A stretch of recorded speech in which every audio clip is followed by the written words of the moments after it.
എന്നോട് 10-ാം തീയതി വിടാൻ മതിയോ? മയില് വാങ്ങണ്ട, ഞാൻ പഠിക്കുന്നില്ല. ഇക്കൻ്റെ ഒരു ശമ്പളം നേരത്തെ ഞാൻ പോയിക്കോളാം. 4-ാം തീയതി കാണുമ്പോൾ 4-ാം തീയതി 25-ാം തീയതി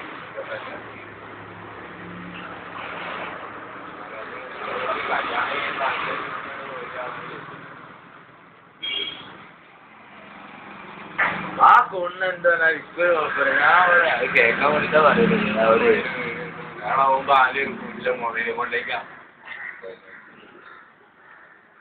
വീഡിയോ വീഡിയോ ഇത് തെറ്റുകൂടി നെറ്റിൽ കൊടുത്തോ? ഒരു മുതലാണെന്താ